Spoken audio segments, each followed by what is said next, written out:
From the studios of Media Training Worldwide in New York, this is Inside Communications, and I'm Mike Bako. Through her many years in the PR world, whether it was at Saatchi & Saatchi or almost at 2 decades at her own firm, Janine Gordon has seen it all and she's changed with the times.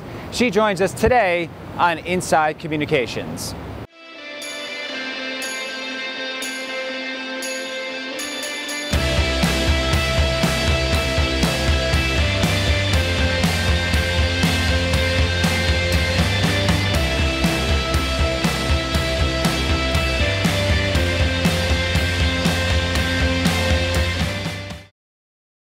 We're joined today on Inside Communications by Janine Gordon, President and CEO of her own firm, Janine Gordon Associates.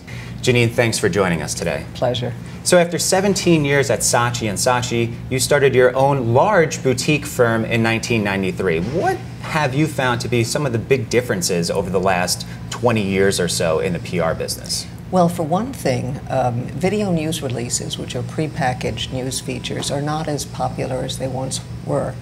For another, and probably even more importantly, the internet, as you know, has become an enormous player, and all our clients are very interested in getting into the digital space.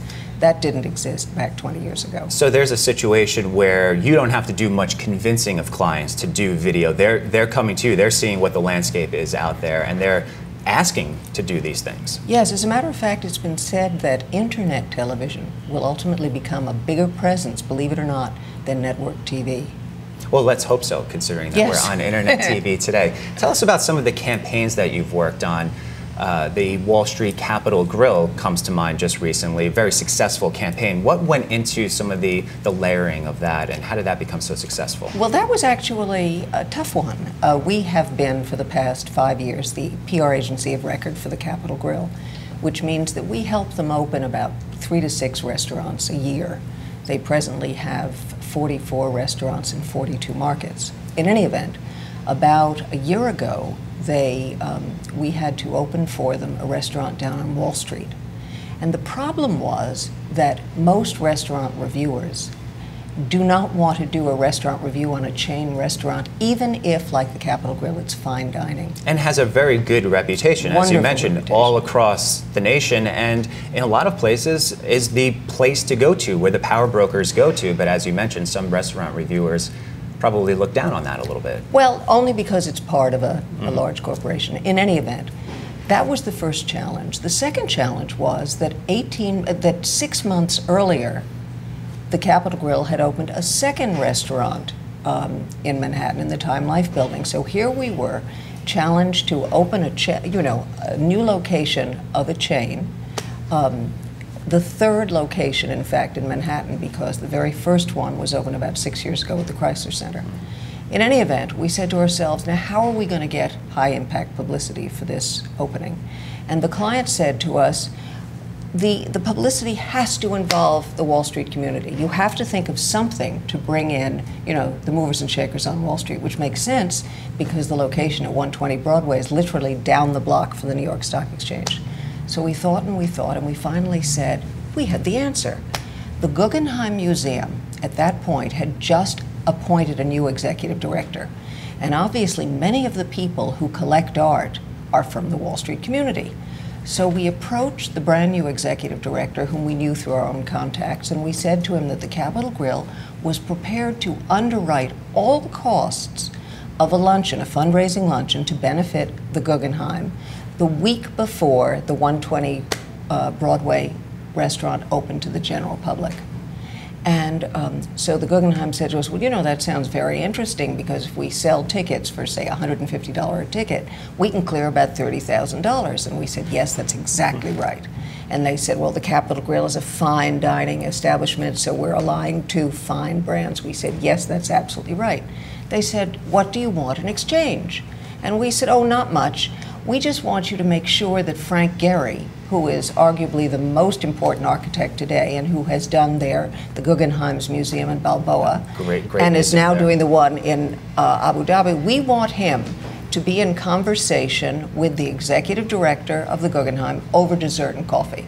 We want them to discuss the marriage of art and commerce. In any event, the Guggenheim delivered Frank Gehry. They sold out the entire restaurant for luncheon.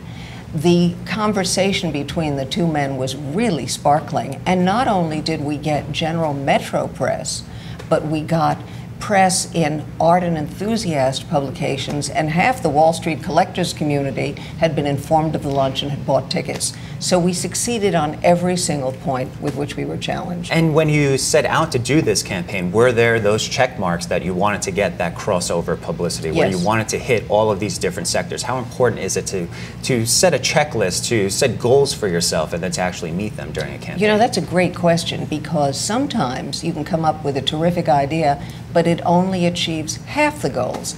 And to your point, we always write down goal, goal, goal, goal, and then whatever ideas we have, we test them. Will it check there, check there, check there? So yes, absolutely, that's a very important point. And does a successful campaign need to hit all of those goals, or will a client be able to say, okay, you know what, great, you hit our top 3, we didn't hit the other 2, but you hit our top 3, or is the goal always to hit all of the goals? Well, I would say one of the things that differentiates us from other agencies is we always hit our goals. That's why we work for clients like Mayo Clinic, the 21 Club division of Orient Express, Kiehl's Cosmetics, Time Inc. We're working for best-of-breed clients who really demand the best of us.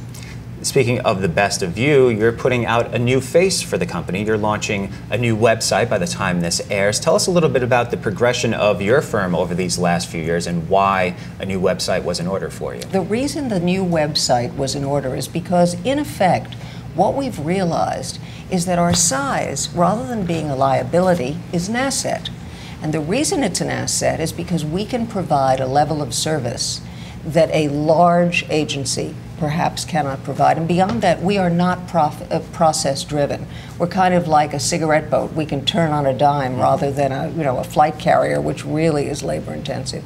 And so the new website speaks to the fact that as a smaller agency, I think we have 13 people, we really offer the kind of service that is not typically offered, and we have the involvement of senior management on every single piece of business. Inside Communications with Mike Bako is brought to you by Pitching Well. Pitching Well is a community for small cap companies and investors. For more information, visit pitchingwell.com. Did you frame some of that from your previous experience at a large firm like Saatchi & Saatchi to say, okay, I want my firm to be this way? It's certainly been successful over the last couple of decades, but did you have that in mind when you started this? I absolutely had it in mind. You know, I spent 17 years, which is to say 90% of my career, with Saatchi as president of Saatchi & Saatchi PR, which I set up for them, and as executive vice president of corporate communications and a member of the operating committee. That experience taught me what are the great things about Saatchi and what are the things about a larger entity which I would change if I had my own firm. So yes, I took all the good things and I tried to develop the things that I wanted added, and the result is an extremely collegial, I think, fun place to work that really turns out great creative. And speaking of creative, tell us a little bit about the website. What new dynamics will there be on the website? What's going to be different from the old website? The look is totally different. It's been completely refreshed. I will be very interested to see what people think. One thing we're doing when we launch it, which, as you know, is coming right up, we're going to say to everybody to whom we announce the website, if you will visit the website, we're going to make a donation in your name to one of 2 not-for-profits that we represent, Literacy Partners or the Weizmann Institute of Science. That, in effect, is our way of giving back. And so that's one thing I don't think's ever been done. Is the website and the branding of the firm for the clients that might be interested in you, or is it for the general public? What do you hope to achieve with this rebranding of the website? I think 2 things. Number one, we want to reinforce the loyalty of all our current clients. And I'm delighted to tell you that our current clients are really our most ardent advocates. And secondly, we want to extend and reinforce our presence in the marketplace so that when a potential client is looking for a PR firm, they will seriously consider us. Let's go back to what we started with as we end. You were talking about how video news releases aren't as easy to place anymore in broadcast, and firms and clients are coming to your firm to say, we want video, we want to use the internet. Let's talk a little bit about how you actually are doing that. Are you using quick flip cam videos? Are you using more produced videos? What are you using now to get the most penetration for your clients? Flip cams, basically. You know, Procter & Gamble once said to us that we could stretch $1 till it screams. So flip cams, as you know, are inexpensive. And interestingly enough, 3 of the people in our agency are really adept with photography and taping. So, for example, we do the PR for Swan Auction Galleries, which is the world's leading auction house and works on paper. And what we've been doing is flip camming, if you will, their department specialists, the person who specializes in photography or prints or autographs, and then we post those videos on YouTube. So it's almost a behind-the-scenes introduction to the people where it's not as produced, but you're seeing their day-to-day activities, getting an insight into what they actually do? That's a perfect way to describe it.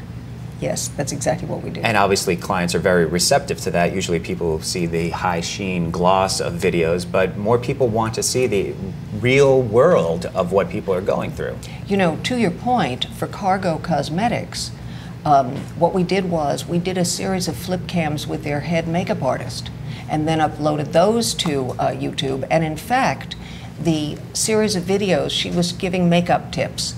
And so it was a very inexpensive but effective way to put the message out there and say, here are 3 things you can do to make your eyes more beautiful, and here are 3 products from Cargo that will achieve those looks. So you're almost getting that cross-penetration of publicizing the client, but then also making it widely known for everyone on the internet that's looking for this information. Exactly right. Janine, thanks for going inside communications with us today.